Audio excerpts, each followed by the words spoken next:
Aku adalah Elia Terah, dan aku bercerita tentang sesuatu yang seharusnya tidak pernah dipanggil kembali dari waktu yang lebih tua dari nama.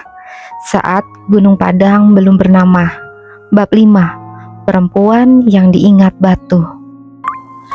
Darah Mayang masih menetes ke tanah merah, hangat, dan setiap tetes yang menyentuh bumi itu seolah membuat batu-batu di bukit bergerak, seperti menjawab sesuatu yang telah lama tertunda. Mayang menahan sakit. Lukanya di lengan terasa seperti terbakar, menjalar hingga membuat nafasnya tersengal.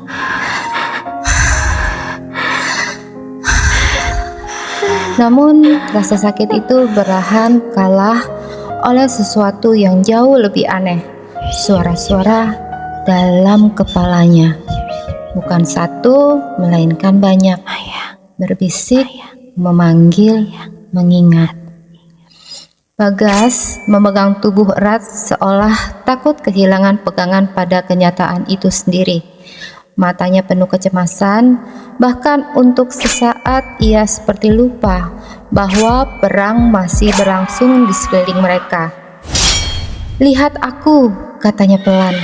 Mayang berusaha fokus. Tatapan Bagas menahannya tetap sadar, seolah menjadi jangkar di tengah sesuatu yang mulai runtuh dalam dirinya sendiri. "Aku tidak akan membiarkanmu mati." Kalimat itu sederhana, tetapi cara Bagas mengucapkannya membuat dada Mayang menghangat di tengah rasa sakit yang mencabiknya. Seolah lelaki itu tidak sedang membuat janji, melainkan sedang mengingat sebuah sumpah lama. Di setiap mereka, kedua pihak bertarung tiba-tiba berhenti. Semuanya terdiam, lalu seolah mata tertuju ke bukit. Sebab batu-batu itu kini bergerak sendiri, naik, berputar, kemudian saling menumpuk. Belum menjadi bentuk akhir, tetapi pola itu mulai terlihat jelas, teras demi teras, seolah sebuah struktur purba sedang dilahirkan kembali.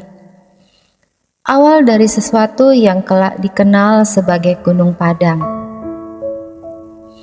Pemimpin dari utara menatap Mayang dengan wajah pucat. Dia benar. Bagas mengangkat wajah. "Siapa?"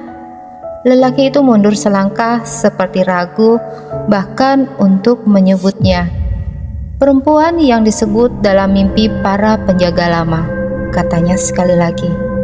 Mayang menatapnya tajam. "Mimpi?" Namun pemimpin itu tidak menjawab. Ia justru terlihat semakin takut, bukan pada Bagas, bukan pula pada pertempuran di sekelilingnya, melainkan pada Mayang, atau lebih tepatnya pada apa yang terjadi ketika darahnya menyentuh tanah.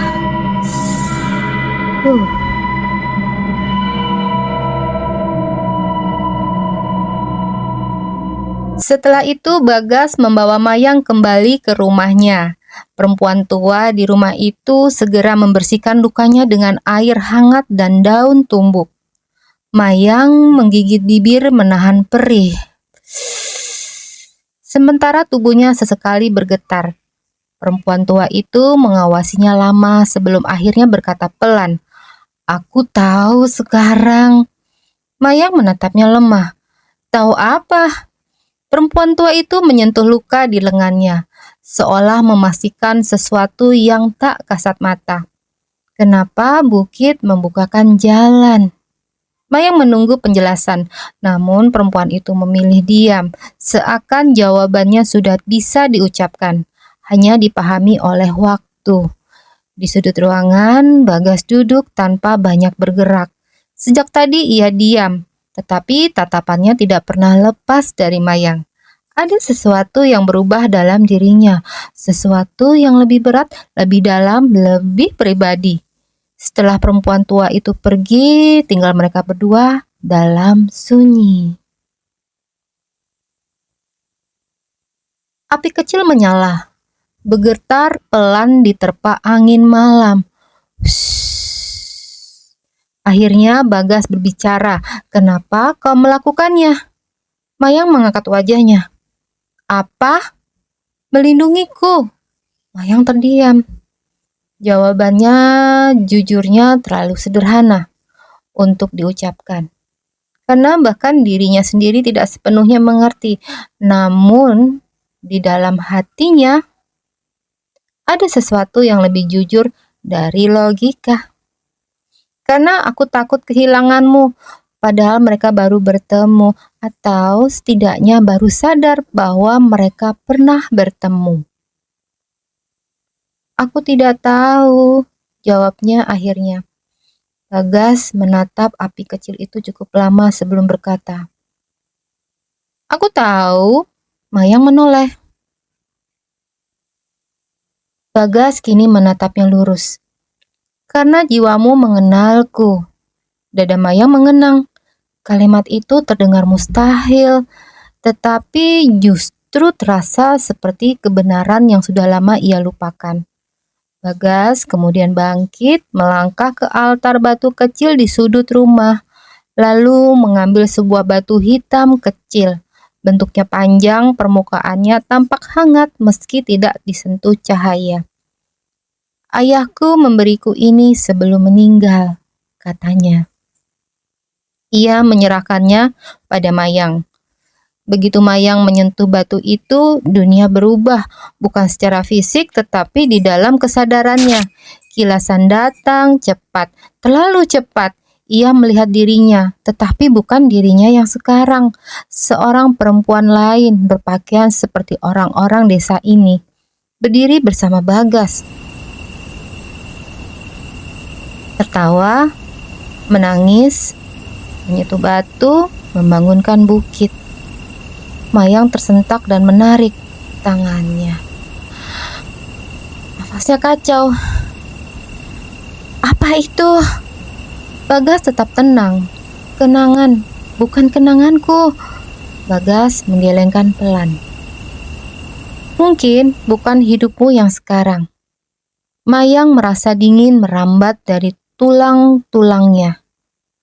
Reinkarnasi, ingatan jiwa. Ia tidak tahu. Namun satu hal mulai terasa jelas, hubungannya dengan tempat ini jauh lebih tua daripada hidupnya sekarang. Dan hubungannya dengan Bagas mungkin juga demikian.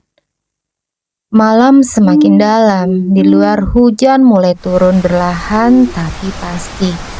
Bagas duduk lebih dekat, tidak terlalu dekat, namun cukup untuk membuat udara di antara mereka terasa berubah. Mayang menatap hujan yang jatuh dari atap.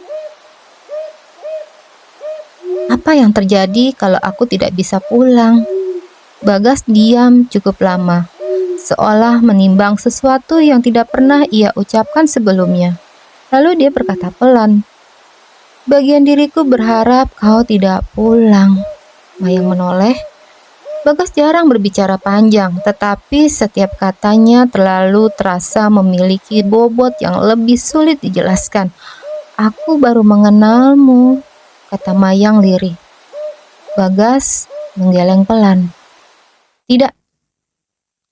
Mayang menegang. "Apa maksudmu?" Bagas mengangkat batu hitam itu sedikit. Bukit hanya mengingat jiwa yang pernah menjadi bagian darinya. Mayang tak mampu menjawab sebab jauh di dalam dirinya sesuatu mulai bergetar dan untuk pertama kalinya ia mulai mempercayainya. Namun sebelum keheningan itu benar-benar mengendap, suara langkah tergesa terdengar dari luar. Pintu terbuka keras. Seorang lelaki muda dari desa masuk dengan nafas terputus-putus. "Bagas." Bagas langsung berdiri. "Apa?" Wajah lelaki itu pucat. Mereka mundur, lalu mereka bilang akan kembali, membawa penjaga batu dari utara. Ruangan seketika terasa lebih dingin. Mayang melihat perubahan di wajah Bagas. Kali ini bukan amarah, melainkan ketakutan. Mayang berdiri berlahan. "Siapa penjaga batu?" Bagas menatapnya, dan untuk pertama kalinya ada keraguan dalam suaranya. Seseorang yang bisa membuka jalan waktu. Maya membeku. Jalan waktu berarti ia bukan satu-satunya yang tahu tentang celah antar zaman. Dan lebih buruk lagi, mungkin ada seseorang yang sudah tahu kenapa ia datang ke sini. Seseorang yang mungkin sudah menunggunya jauh sebelum Bagas.